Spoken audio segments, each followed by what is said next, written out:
The movie begins with a blurred close-up shot that gradually comes into focus, revealing a forest clearing where prisoners are being herded by Nazi soldiers. Amidst the chaos, Saul Auslander, a Jewish Hungarian prisoner, is introduced. He works as a member of the Sonderkommando, a group of prisoners forced to assist in the operation of the Nazi death camps. Saul's face is impassive as he carries out his grim duties, leading new arrivals to the gas chambers. The camera stays tight on Saul, following his every move and capturing the horror and despair surrounding him. Saul continues his work with the other members of the Sonderkommando. People are being taken to the gas chamber. Saul then starts sorting through the belongings of the murdered prisoners. He heard the prisoners' cries and pleas standing by the door. The environment is chaotic and brutal, with the relentless machinery of the Holocaust operating in the background. Saul and the others then started cleaning the gas chambers and disposing of the bodies. Suddenly, Saul discovers the body of a young boy who miraculously survives the gas chamber. Soldiers arrived and ordered everyone back to work. One soldier approached a boy, covered his mouth and nose, and suffocated him. After the soldiers left, Saul carried the boy's body for an autopsy. He pleaded with the doctor not to perform the autopsy so that the boy could receive a proper burial. The doctor, who was also a prisoner, revealed that he could ensure a proper Jewish burial. Miklos declined, but allowed Saul 5 minutes alone with the boy before cremation that night. Saul returned to work with the other Sonderkommandos, searching the belongings of the deceased. He hoped to find something of the boys. Saul overheard Sonderkommando Abraham discussing an uprising with Oberkapo Biedermann. Biedermann wanted to first photograph the camp's horrors using a camera taken from the dead and smuggle the pictures outside to draw attention and help. Abraham told Saul about the renegade, a Greek rabbi who had lost his faith, and informed him where to find him. Saul decides to assist the resistance in exchange for their help with the burial. He approaches Abraham and Oberkapo to discuss their plan involving photographs. These photos are intended to document the atrocities within the camp and be smuggled out to alert the world. Oberkapo realizes they need a locksmith for their plan and offers his skills. Saul revealed that he was a watchmaker and could fix anything, including locks. After some skepticism and discussion, they agree to let Saul help. Saul, along with Mitek and other prisoners, goes outside under the pretense of fixing the lock on a shack. While Saul pretends to work on the lock, a fellow prisoner hides inside and attempts to take photographs of a cremation in a fire pit. However, the smoke obscures the view, making it difficult to get clear pictures. Realizing this, Saul decides to enter the shack himself and take control of the camera, hiding it on his person. The fellow prisoner questions Saul's actions, but Saul silently walks away. Suddenly, soldiers arrive and force the group to the ground, pointing their guns at them. They search the toolbox but only find the tools they were using for work, so they allow the prisoners to return to their tasks. As they were fixing the lock, Saul saw a car taking another Sonderkommando unit and sneaked in to join them. He got into the car, which started moving. The prisoners were taken to a riverbank where ashes were being dumped into the river. Saul started walking around and approached a man, asking if he was the renegade he needed for a burial. The man refused to help, dismissing Saul's request. Desperate, Saul began to sing a blessing, but the man quickly covered Saul's mouth to prevent others from hearing. In response, Saul threw the man's shovel into the water. The rabbi, in desperation, jumped into the river to retrieve it. Saul pulled him out, and the commotion drew the attention of the SS guards. Both Saul and the rabbi were then taken to the SS commandant of the unit. They started getting interrogated by the SS commandant, who demanded to know what had happened. When asked who could explain, Saul attempted to communicate that the shovel had fallen into the water and that the man had tried to retrieve it. The commandant, frustrated with the language barrier, sought someone who could translate from Hungarian. Finally, Saul managed to convey that the shovel was now safe. Noting Saul's sudden ability to speak German, the commandant sarcastically commented on the elegance of the Hungarian language. The renegade was ordered back to work, while Saul was taken away, returning to his duties under the oppressive watch of the guards. One prisoner saw Saul and noticed he wasn't in that unit. Saul then told him he had something in his shoes and took him to the side. He then gave him a tool. The man asked where he was from, and Saul told him he came from Biedermann's commando. The man then said, "I'll come and visit then soon." At night, an attendance check was done, and the prisoners were led to their gas chambers. Saul decided to slip away, and Abraham approached him, asking where he was going. Saul responded that he had something to take care of. Although Abraham insisted on following, Saul was determined to go alone. Saul sneaked into Miklos's office, but failed to find the boy's body. As he was searching, soldiers walked in and found him standing there. When questioned, Saul claimed he had come to clean. The soldiers began to mock and make fun of him before finally kicking him out of the room. After going out, he asked another prisoner where the bodies went from the autopsy room, but the guy, noticing he was from the day shift, told him to get out instead of helping him. Saul then went to the gas chamber and started looking for the body, along with the bodies that were being burned, but there was no success. Abraham approached Saul,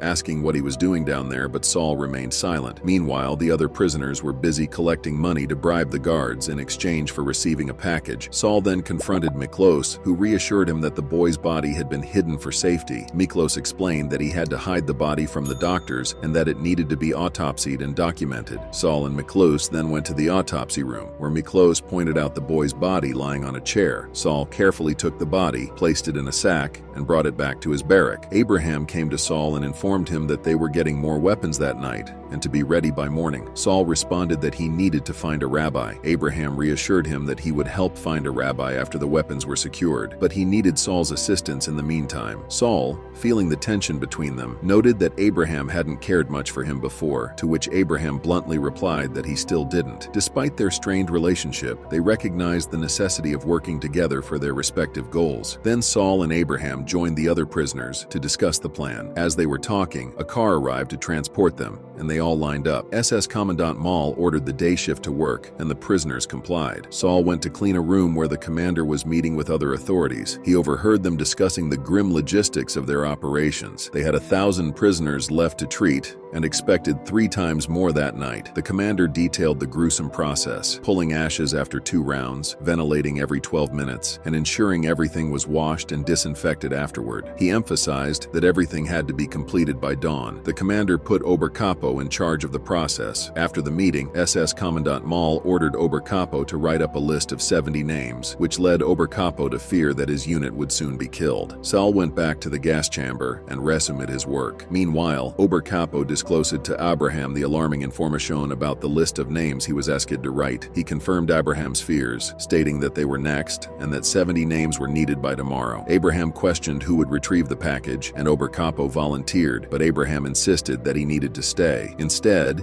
he suggested taking Saul, as Ella knew him. Abraham then instructed Saul to head to the women's camp and pick up a package of gunpowder from a prisoner named Ella. Saul, along with 2 others, began to head out when they were stopped. The SS commandant questioned their departure, insisting that all the men were needed for work. Oberkapo quickly explained that his men were exhausted, and the belongings were piling up to the ceiling, necessitating their transport to the warehouses. After a brief consideration, the commandant allowed the others to go, while instructing Oberkapo to stay behind. With the commandant's permission, Saul and the 2 others continued forward, heading towards the women's camp to retrieve the crucial package of gunpowder from Ella. They finally reached the women's prison and got inside, where the women were busy with their work. Ella, who recognized Saul, called him by name. She took out the package of gunpowder and handed it to him, which he quickly hid. Upon his return, Saul saw Jews being transported and asked where they were going. He was told they were being taken to the pits because the furnaces could no longer handle the volume. Determined, Saul looked for a rabbi among a line of newly arrived Hungarian Jews who were being led into the woods for execution. He started asking if any of them were rabbis or knew one. He found a rabbi, but as he was taking him back, a soldier intervened and put the rabbi with the others destined for the pits. Saul managed to find another rabbi and gave him his clothes. Mistaking him for a regular prisoner, the soldiers herded the rabbi with the others to be burned, but another Sonderkommando came and saved him. Saul quickly dressed up again and rejoined the others. A Frenchman named Braun then approached Saul, convincing him that he was a rabbi.